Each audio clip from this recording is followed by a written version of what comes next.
नमस्ते दोस्तों। आज हम फिर एक बार आपके लिए गौतम बुद्ध के जीवन में घटी हुई कुछ कहानियां बताएंगे। तो इस सफर पर साथ रहना दोस्तों। तो शुरू करते हैं। शिष्य को अनूठी सीख दी। महात्मा बुद्ध के सभी शिष्यों की कोशिश यही रहती थी कि उनके सिद्धांतों को यथाशक्ति आचरण में उतार लें। साथ रहने वाले शिष्य परस्पर एक दूसरे के आचरण पर दृष्टि रखते थे और एक के द्वारा कोई भूल होने पर दूसरा उसे टोक देता था। एक दिन बुद्ध के दो शिष्य नालंदा से पाटलिपुत्र आ रहे थे, जहां बुद्ध रुके थे। पूरे दिन के सफर में दोनों चलते चलते थक गए। रास्ते में नदी दिखी तो पानी पीकर थोड़ा सुस्ताने लगे। तभी उन्होंने देखा कि एक स्त्री पानी में डूब रही है। बौद्ध भिक्षुओं के लिए स्त्री का स्पर्श वर्जित माना जाता है, अतः एक ने कहा, हमें धर्म की मर्यादा का पालन करना चाहिए। लेकिन दूसरा बोला, मेरी आंखों के सामने कोई मर जाए और मैं कुछ न करूं, यह असंभव है। ये कहते हुए वह पानी में कूड़ पड़ा और स्त्री को कंधे पर उठाकर बाहर ले आया। दोनों को यात्रा फिर शुरू हो गई। रास्ते भर पहले भिक्षु ने दूसरे की खूब निंदा को। बुद्ध के सामने पहुंचने पर पहले भिक्षु ने पूरी बात सुनाते हुए कहा, भंते, इसे मैंने काफी रोका, किंतु यह इस भीषण पाप को करने में तनिक नहीं हिचकिचाया। बुद्ध ने उसकी पूरी बात सुन शांतिपूर्वक पूछा, इस स्त्री को कंधे पर बाहर लाने में कितना समय लगा होगा? उसने जवाब दिया, 15 मिनट। फिर बुद्ध ने पूछा, उसके बाद तुम लोगों को यहां आने में कितना समय लगा? उत्तर मिला, यही कोई 6 घंटे। तब बुद्ध ने उसे समझाया, इसने तो उस स्त्री को 15 मिनट ही कंधे पर रखा, लेकिन तुम तो उसे 6 घंटे से अपने ऊपर बिठाए हुए हो। अब बताओ, तुम दोनों में बड़ा पापी कौन है? उस भिक्षु ने अपनी गलती जान लज्जा से सिर झुका लिया। सार यह है कि सदैव सद्विचारों और खुली सोच को प्रश्न देना चाहिए। मानव का धर्म है विवेकी करना। गौतम बुद्ध ने बहुत से अज्ञानी लोगों को सम्यक दृष्टि प्रदान की थी। तब को बात है, कोसांबी में एक ब्रह्मचारी रहता था। उसे अभिमान था कि उस जैसा कोई विद्वान नहीं है, इसलिए अपने साथ सदैव जलती मशाल रखता था। गौतम बुद्ध ने देखा तो उससे पूछा, अरे, ये मशाल लिए क्यों घूमते हो? ब्रह्मचारी ने उत्तर दिया, सभी प्राणी अंधकार और अज्ञान में पथभ्रष्ट हैं। उन्हें रास्ता दिखाने के लिए मशाल लिए घूमता हूं। तथागत ने पूछा, क्या तुम्हें 4 प्रकार की विद्याओं, शब्द विद्या, नक्षत्र विद्या, राज विद्या व युद्ध विद्या का पूर्ण ज्ञान है? ब्रह्मचारी ने अपनी अनभिज्ञता प्रकट करते हुए मशाल फेंककर तथागत के चरणों में मस्तक झुका दिया। उसका ज्ञान गर्वचूर हो गया। जो दूसरों को मूर्ख समझकर उनसे घृणा करता है, वह उस व्यक्ति की तरह है जो स्वयं अंधा होकर दूसरों को मशाल दिखाता घूमता है। अहंकारी कभी विवेकवान नहीं हो सकता और बिना विवेक के सत असत का ज्ञान नहीं हो सकता। अंततः ऐसे विवेकांध व्यक्ति को जीवन में कोई उपलब्धि प्राप्त नहीं होती, हताशा ही हाथ लगती है। बुद्ध ने शिष्य को धैर्य सिखाया। गौतम बुद्ध किसी यात्रा पर जा रहे थे। उनका परम प्रिय शिष्य आनंद भी उनके साथ था। चलते चलते दोपहर हो गई तो बुद्ध एक घने वृक्ष के नीचे जाकर बैठ गए। आनंद भी पास में ही बैठ गया। कुछ देर बाद बुद्ध को प्यास लगी। उन्होंने आनंद को पानी लाने के लिए कहा। आनंद ने आस पास घूम कर देखा तो कोई कुआं, तालाब या नदी नहीं दिखाई दी। एक नाला अवश्य दिखाई दिया, जिसमें पहाड़ों से बहने वाले झरने का पानी बह रहा था। थोड़ी देर पहले ही कुछ बैलगाड़ियां वहां से होकर गुजरी थीं, जिनके पहियों के कारण कीचड़ व धूल से पानी गंदा हो गया था। आनंद ने यह दृश्य देखा तो वह खाली हाथ लौट आया। उसने बुद्ध को इस विषय में बताया और यह कहा कि मैं नदी खोजकर वहां से पानी ले आता हूं। यह सुनकर बुद्ध ने कहा, आनंद, पानी नाले से ही लाओ। आनंद ने बुद्ध की बात मान ली। वह नाले पर पहुंचा, किंतु उसने देखा कि पानी अब भी अस्वच्छ है। उसे ऐसा पानी बुद्ध के लिए लाना कदापि उचित नहीं लगा। वह बुद्ध से आकर बोला, भंते, वह अस्वच्छ जल आपके पीने योग्य नहीं है।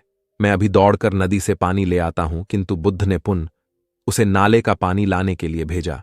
इस बार जब आनंद नाले पर गया तो उसने देखा कि पानी में जो कोचढ़व धूल की गंदगी थी वह नीचे बैठ गई है और पानी निर्मल हो गया है।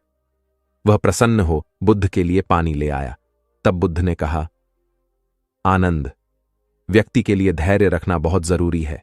बिना धैर्य धारण किए निर्मलता प्राप्त नहीं होती। वस्तुतः धैर्य का फल सदैव मीठा होता है, इसलिए विपरीत स्थितियों में भी धैर्य बनाए रखें। एक बार भगवान बुद्ध अपने शिष्यों के साथ पाटलिपुत्र पहुंचे। सभी लोग एक विहार में रुके। भोजन के बाद बुद्ध ने आनंद से अगले दिन से प्रवचन आरंभ करने को कहा। अगले दिन बुद्ध का प्रवचन सुनने बड़ी संख्या में लोग उपस्थित थे। बुद्ध प्रवचन देने के बाद लोगों से मिलते, उनकी समस्याएं सुनते और नेक सलाह देते। एक दिन प्रवचन के समय बुद्ध के शिष्य आनंद ने उनसे पूछा, भंते, आपके सामने हजारों लोग बैठे हैं, बताइए कि इनमें सबसे सुखी कौन है? बुद्ध ने एक विहंगम दृष्टि भीड़ पर डालते हुए कहा, वह देखो, सबसे पीछे एक दुबला पतला फटे वस्त्र पहने जो आदमी बैठा है, वह सर्वाधिक सुखी है। आनंद सहमत नहीं हुआ। वह बोला, यह कैसे संभव है? वह तो बहुत दयनीय जान पड़ता है। बुद्ध ने अपनी बात सिद्ध करने के लिए बारी बारी से सामने बैठे लोगों से पूछा, तुम्हें क्या चाहिए? किसी ने संतान मांगी तो किसी ने मकान, कोई रोग मुक्ति चाहता था तो कोई अपने शत्रु पर विजय। ऐसा एक भी व्यक्ति नहीं था जिसे कोई इच्छा ना हो। अंत में बुद्ध ने उस फटेहाल आदमी को बुलाकर पूछा, तुम्हें क्या चाहिए? उसने हाथ जोड़कर जवाब दिया, कुछ नहीं। यदि ईश्वर को मुझे कुछ देना ही है तो बस इतना कर दें कि मेरे अंदर कभी कोई चाह पैदा ना हो। मैं ऐसे ही स्वयं को सबसे बड़ा सुखी मानता हूं। उसकी बात सुनकर आनंद से बुद्ध ने कहा, आनंद, जहां चाह है वहां सुख नहीं हो सकता। आनंद ने बुद्ध की इस शिक्षा को सदा के लिए गांठ बांध लिया। सार यह है कि लालसा से लोभ बढ़ता है जो असंतोष का जनक होता है। यदि सही अर्थों में सुख पाना है तो किसी लालसा की बजाय उपलब्ध स्थितियों में संतुष्ट रहना चाहिए। अपनी आंखें खुली रखो। तथागत बुद्ध उन दिनों मगध प्रवास पर थे। साथ में शिष्यों का बड़ा समूह भी था। प्रतिदिन बुद्ध के प्रवचन होते जिनका लाभ लेने के लिए बड़ी संख्या में लोग आते। इन लोगों में साधारण जन के साथ विशिष्ट हस्तियां भी शामिल रहती थीं। हालांकि बुद्ध सभी के प्रति समान रूप से प्रेम व आत्मीयता का व्यवहार रखते थे। इन लोगों में नगर सेठ का पुत्र भी था जो बड़े ध्यान से बुद्ध के प्रवचन सुनता था। वह नित्य ही बुद्ध के शिष्यों के समक्ष बुद्ध की तारीफों के पुल बांधता और धन्य धन्य भाव से घर जाता। एक दिन प्रवचन समाप्त होने के बाद उसने किसी शिष्य से कहकर बुद्ध से मिलने की हार्दिक इच्छा प्रकट की। जब उसे बुद्ध के सामने ले जाया गया तो उसने उन्हें साष्टांग प्रणाम कर कहा, भगवन, आप जैसा तपस्वी और ज्ञानी व्यक्ति पहले न कभी हुआ था और न भविष्य में होगा। यह सुनते ही बुद्ध ने उसकी बात बीच में ही रोक कर कहा, वत्स, क्या तुमने इतना अध्ययन कर लिया है कि अब तक कितने संत महापुरुष हुए हैं? और क्या भविष्य भी जान चुके हो कि आगे और कोई नहीं होगा? युवक लज्जित भाव से चुप खड़ा रहा, क्योंकि इस बात का उसके पास कोई जवाब नहीं था। बुद्ध ने अपनी बात समाप्त करते हुए उसे सीख दी, सदैव अपनी आंखें खुली रखो। जो जैसा है उसे वैसा ही महत्व दो। किसी से उसकी तुलना मत करो। कथा का सार यह है कि किसी भी क्षेत्र के अधिकारी विद्वान की स्वतंत्र रूप से प्रशंसा करना उचित है, किंतु सर्वश्रेष्ठ बताना अनुचित, क्योंकि श्रेष्ठता को व्यक्ति, समय व स्थान की सीमाओं में नहीं बांधा जा सकता। आनंद भगवान बुद्ध के प्रमुख व प्रिय शिष्य थे। उनके स्वभाव में उदारता, स्नेह व सहिष्णुता जैसे गुण शामिल थे। वे सभी के प्रति समान व्यवहार करते थे। उनकी दृष्टि में कोई छोटा या बड़ा नहीं था। एक बार आनंद कहीं जा रहे थे। रास्ते में उन्हें बड़े जोर की प्यास लगी।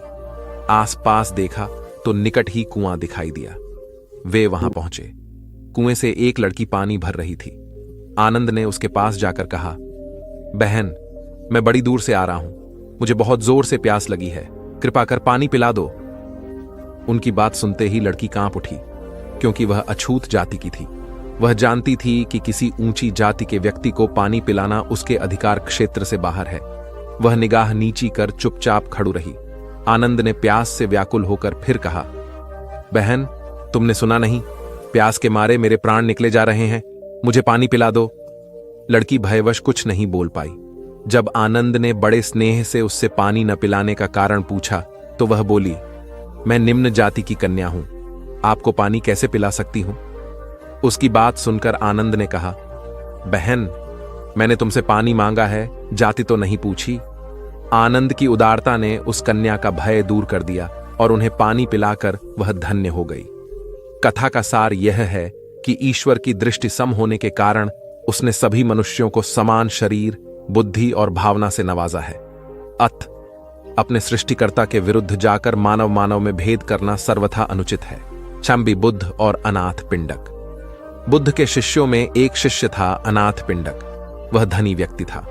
उसका यह नाम इसलिए पड़ गया था कि वह रोज सुबह सुबह अपने घर के बाहर अच्छा अच्छा भोजन बनाकर बैठ जाता था। उसके पास जो आता था उसे वह खिलाता था। वह अनाथों के पिंड को भरता था, अर्थात सबका पेट भरता था। इसलिए उसका नाम अनाथ पिंडक पड़ गया। वह अपने काम और नाम से प्रसिद्ध हो गया था। उसका यश दूर दूर तक फैल गया था। बुद्ध ने भी उसकी ख्याति सुन रखी थी। बुद्ध उन दिनों अपने हजारों सन्यासी भिक्षुओं के साथ वैशाली नगर में उपदेश दे रहे थे और लोगों को असीम शांति प्रदान कर रहे थे। अनाथ पिंडक को मालूम पड़ा कि मेरे नगर के पास ही बुद्ध अपने अनेक शिष्यों के साथ आए हुए हैं। वह उनके दर्शन करने गया। वहां पहुंचने पर उसे बुद्ध के दर्शन हो गए। बुद्ध शांति, आनंद और प्रेम की मूरत थे। चेहरे पर मंद मंद मुस्कुराहट थी। उनके वस्त्र पीत रंग के थे और सिर पर जटाएं थीं। वे बहुत ही मीठा और नग्नता पूर्वक बोल रहे थे। उनको सैकड़ों लोग बिल्कुल शांत होकर सुन रहे थे। बुद्ध की शांति और आनंद उनके हृदय में उतर रहा था। सत्संग समाप्त हुआ। अनाथ पिंडक करीब आया, बुद्ध के चरणों में नमस्कार किया और कहा, मैं अनाथ पिंडक हूं। कहो कैसे आए? मैं चाहता हूं कि आप मेरे नगर में पधारें। वहां के लोग आपके धर्म उपदेश को सुनकर लाभान्वित हों और उनका जीवन आनंद से भर जाए।